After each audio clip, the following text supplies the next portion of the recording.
இது மகிமை நேரம். கர்த்தரும் இரட்சகருமாகிய இயேசு கிறிஸ்துவின் ஈடு நேற்ற நாமத்தினாலே மகிமை டிவி நேயர்களை நான் வாழ்த்துகிறேன். இந்த மகிமை நேர நிகழ்ச்சியின் மூலமாக கர்த்தருடைய வார்த்தைகளை, வசனங்களை உங்களோடு கூட தியானிப்பதில் நான் மகிழ்ச்சி அடைகிறேன். பிரியமானவர்களே, எல்லாரையும் கனம் பண்ணுங்கள் என்று நாம் தியானித்து வருகிறோம். முதலாவது தேவனை கனப்படுத்த வேண்டும். ரெண்டாவது நாம் பெற்றோர்களை கனப்படுத்த வேண்டும். நாம் பிள்ளைகளை, குழந்தைகளை கனப்படுத்த வேண்டும். எப்படி, எதற்காக என்பதை குறித்து நாம் தியானித்தோம். இந்த நாளிலும் மனைவியை, ஒவ்வொரு புருஷர்களும் தன்னுடைய மனைவியை கனப்படுத்த வேண்டும். வேதத்திலே சொல்லியிருக்கிறது. நம்ம நினைக்கலாம், நாம் மனைவியை நாம் எப்படி மதிக்கணுமா, மரியாதை கொடுக்கணுமா அப்படின்னா, வேதத்தில் என்ன சொல்லியிருக்கு, நம்முடைய மனைவியை கனப்படுத்த வேண்டும் என்று சொல்லியிருக்கிறது என்பதை குறித்து நாம் தியானிப்போம். நீதிமொழிகள் 31 அதிகாரம் 29 வசனம், அநேகம் பெண்கள் குணசாலிகளாய் இருந்ததுண்டு, நீயோ அவர்கள் எல்லாருக்கும் மேற்பட்டவள் என்று அவளை புகழுகிறாள். அப்போ இதில் 31 அதிகாரத்தில் நம்ம பார்க்கும் பொழுது அந்த குணசாலியான ஸ்திரியை குறித்து சொல்லப்பட்டிருக்கிறது.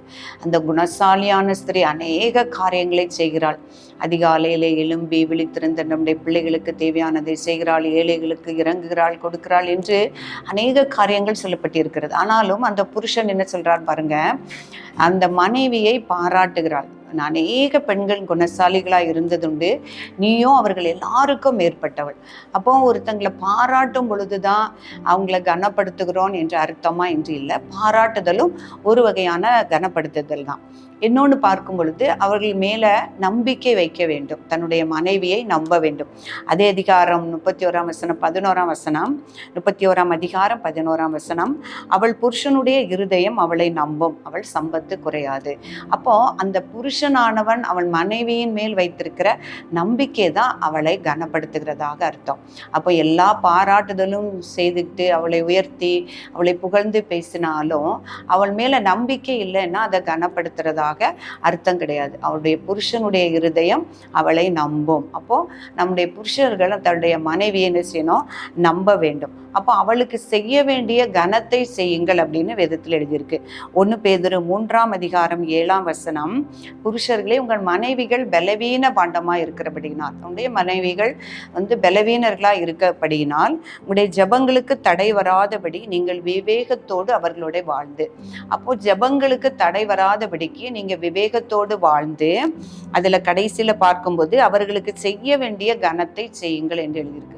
அப்போ என்னெல்லாம் அவங்களுக்கு கனப்படுத்தும்படியா செய்யணுமோ அவங்களே செய்யணும். அப்போ பலவீன பாண்டங்களா இருக்குன்னா, சில பலவீனங்கள் அப்படின்னு சொல்லும்போது சரீர பிரகாரமான பலவீனங்கள், சில பேர் இயலாமையில இருப்பாங்க, சில பேர் குறை உள்ளவங்களா இருப்பாங்க, சில பேர் சுவாபத்தினாலும் குறை உள்ளவர்களா இருப்பாங்க, திறமை இல்லாதவங்களா இருப்பாங்க. எதை குறிச்சோ எந்த குறைவு இருந்தாலும் நம்ம என்ன செய்யக்கூடாது, அவங்கள கனவீனப்படுத்தாம கனப்படுத்தணும் அப்படின்னு சொல்றாரு.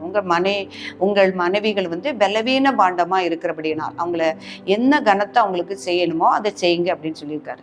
இப்போ நம்ம ஒரு வேதத்திலிருந்து ஒரு உதாரணம் பார்க்கும் பொழுது எல்கானாவை குறித்து நம்ம பார்க்கிறோம். அப்போ எல்கானா அன்னாள், அவளுக்கு குழந்தை இல்லாது இருக்கிறது. அப்போ எல்கானா எப்பொழுதும் அவளுடைய சக்களத்தை அன்னாளை எப்பொழுதும் அவளை நிந்தித்து அவளை கனஈனப்படுத்தி அவளை துக்கப்படுத்துகிறாள் என்று எழுதியிருக்கிறது. ஆனால் அவன் கணவர் என்ன செய்யறாரு, கணவனாகிய எல்கானா அவளுடைய குறையை குற்றப்படுத்தி குறையை எடுத்து சொல்லி அவளுடைய காயப்படுத்தாதபடிக்கு அவளை எப்பொழுதும் கனப்படுத்துகிறவளாக, அவளை தேற்றுகிறதின் நிமித்தம் கனப்படுத்துகிறவராக காணப்படுகிறதை நான் பார்க்கிறோம். அவன் சொல்றாரு தன்னுடைய மனைவியை பார்த்து, அவள் புருஷனாகிய எல்கானா அவளை பார்த்து, அன்னாளை ஏன் அழுகிறாய், ஏன் சாப்பிடாமல் இருக்கிறாய், ஏன் சஞ்சலப்படுகிறாய். பாருங்க, அவள் துக்கப்படும் பொழுது அல்லது அவள் குறைவுள்ளவளாக காணப்படும் பொழுது நீ ஏன் அழுகிறாய், ஏன் சாப்பிடாமல் இருக்கிறாய், ஏன் சஞ்சலப்படுகிறாய், 10 குமாரரை பார்க்கல நான் உனக்கு அதிகம் அல்லவா.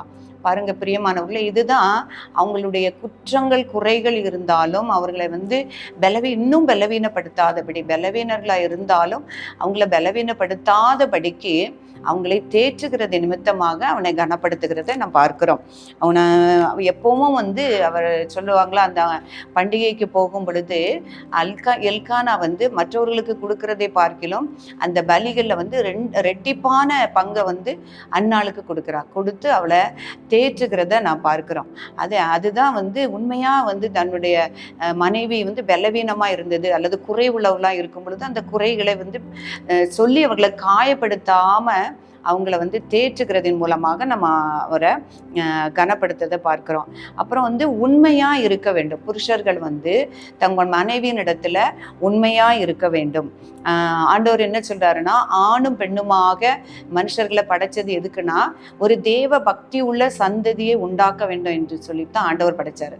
அந்த மல்கியா தீர்க்கதரிசியின் மூலமாக சொல்றாரு, உன் இளவயதின் மனைவிக்கு நீ துரோகம் செய்யாதே அப்படின்னு சொல்லிக்கிறார். அப்போ மனைவியின் இடத்துல எப்பொழுதும் உண்மையா இருக்க வேண்டும். அவளுக்கு உண்மையாக இருந்து அவளுக்கு துரோகம் செய்யக்கூடாது அப்படின்னும் வேதத்தில் எழுதியிருக்கிறது. இன்னும் வந்து நம்முடைய புதிய ஏற்பாட்டிலையும் பார்க்கும் பொழுது இயேசுவினுடைய காலத்திலே வந்து அந்த பரிசேயர்கள் எல்லாம் கேட்குறாங்க, எந்த முகாந்திரத்தினாலும் தன் மனைவியை தள்ளி விடலாமா அப்படின்னு கேட்குறாங்க. அப்போ தள்ளி விடுதல் பாவம், தள்ளி விடுதல் குற்றம் என்பதாக ஆண்டவர் சொல்லுகிறார். இயேசு கிறிஸ்து தெளிவாக சொல்றாரு, நீங்க வேசித்தனம் செய்தால் எந்த முகாந்திரத்தினால் அன்றி வேற ஒரு காரணத்துக்காகவும் தன் மனைவியை தள்ளிவிடக்கூடாது என்று சொல்றாரு. அப்போ அவங்களுடைய வேசித்தனம் செய்தாண்டு அதை அவளால் நிரூபிக்கப்பட்டா மட்டும்தான் நீங்க அவளை தள்ளி விடலாம். அப்படி இல்லாம நீங்க தள்ளி விட்டீங்க அப்படின்னா அந்த தள்ளி விட்டவளை திருமணம் செய்கிறவனும் விபச்சாரியா இருக்கிறான் என்று இயேசு வந்து தெளிவாக சொல்லுகிறார்.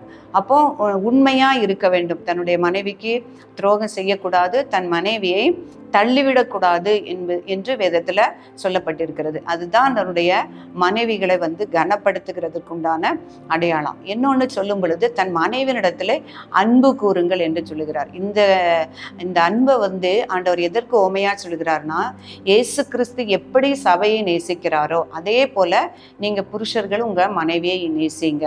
இயேசு கிறிஸ்து தம்மை தாமே அந்த சபைக்காக ஒப்பு கொடுத்து அந்த சபையை நேசிக்கிறது போல நீங்களும் வந்து உங்களுடைய மாம்சத்தில் ஒன்றாக நினைத்து புருஷர்களும் தங்கள் மனைவிகளை தங்கள் சொந்த சரீரங்களாக பாவித்து நீங்கள் அவரிடத்துல அன்பு கூறுங்கள் என்று சொல்கிறார். அப்போ அன்பின் மூலமாக நாம் அவங்களுடைய புருஷர்கள் வந்து தங்கள் மனைவிகளை கனப்படுத்த வேண்டும், உண்மையா இருந்து அவர்களை கனப்படுத்த வேண்டும், அவர்களை நம்புவதன் மூலமாக நம்ம அவர்களை கனப்படுத்த வேண்டும், அவர்களை தேற்ற வேண்டும். அவருடைய குறைகள் பலவீனங்கள் இருக்கும் பொழுது அதனால அவங்களை காயப்படுத்தாதபடி, அவர்களை தள்ளிவிடாதபடி, அவர்களுக்கு துரோகம் செய்யாதபடி நாம புருஷர்கள் என்ன செய்யணும், நாங்கள் மனைவியை வந்து கனப்படுத்த வேண்டும் அப்படின்னு சொல்லியிருக்கு. இப்போ நம்ம வேதத்தில் பார்க்கும் பொழுது இயேசுவினுடைய தாயாகிய அவருடைய தகப்பனாகிய யோசேப்பை பாருங்க, அவனுடைய மரியாள் தன்னுடைய திருமணத்திற்காக தனக்கென்று நிச்சயிக்கப்பட்ட பின்பும் அவள் கர்ப்பவதியாக இருந்ததும் அறிந்த பிறகும் என்ன செய்கிறாருன்னா,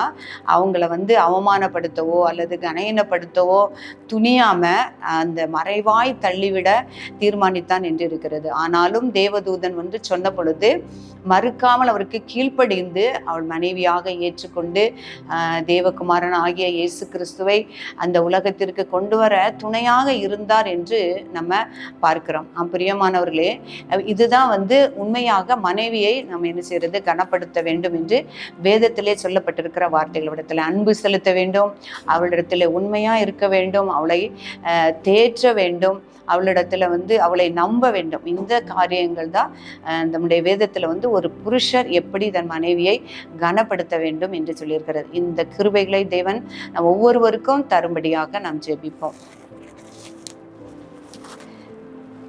இரக்கமும் கிருபை நிறைந்த எங்கள் அன்புள்ள ஆண்டவரே, உம்மை துதிக்கிறோம் அப்பா. ஆண்டவரே, நீர் உண்மை உள்ளவர், நீர் பரிசுத்தர் அப்பா. நீர் ஆராதனைக்கு உரியவர், உம்மை துதிக்கிறோம். இந்த நாட்களிலும் சுவாமி ஸ்தோத்திரம் அப்பா. ஒரு புருஷர்கள் தன் மனைவியை கனப்படுத்த வேண்டும் என்று உங்களுடைய வேதத்தில் நீர் சொல்லியிருக்கிற வார்த்தைகளை நாங்கள் தியானித்தோம் தகப்பனே. அப்பா, இந்த நாட்களிலும் ஒவ்வொருவருக்கும் அந்த கிருபையையும் அந்த பலத்தையும் கர்த்தர் நீர் கொடுக்கும்படியாய் நாங்கள் ஜெபிக்கிறேன் அப்பா. நீர் நியமித்த ஆணும் பெண்ணுமாக சிருஷ்டித்தீர், ஒரு தேவ பக்திக்குள்ள சந்ததியை உருவாக்கும்படியாக நீர் எங்களை உண்டாக்கி இருக்கிறீர் ஆண்டவரே. அதை நாங்கள் உணர்ந்தவர்களாக ஒருவரை ஒருவர் ஆண்டவரே ஸ்தோத்திரம் அப்பா. இயேசு கிறிஸ்து சபையை நேசிக்கிறது போல புருஷர்களும் தங்கள் மனைவியை நேசிக்கத்தக்கதாக ஆண்டவரே கிருபையை நீ கொடுக்கும்படியாய் நாங்கள் ஜெபிக்கிறோம் சுவாமி. ஆண்டவரே ஒருவருக்கு ஒருவர் துரோகம் செய்யாதபடி, தள்ளிவிடாதபடி, தேவன் இணைத்ததை மனிதன் பிரிக்காதிருக்க கடவன் என்று சொன்ன வார்த்தைக்கு ஆண்டவரே பயந்து நடக்கக்கூடிய கிருபையை ஒவ்வொரு பிள்ளைகளுக்கும் நீர் கொடுக்கும்படியாய் ஜெபிக்கிறேன் சுவாமி. அப்போ அந்த வார்த்தைகளை தேவன் தாமே நீர் பொறுப்படுத்திக் கொள்ளுங்க. எங்களை தாழ்த்தி அர்ப்பணிக்கிறோம். இயேசு கிறிஸ்துவின் நாமத்தில் ஜெபிக்கிறோம் நல்ல பிதாவே,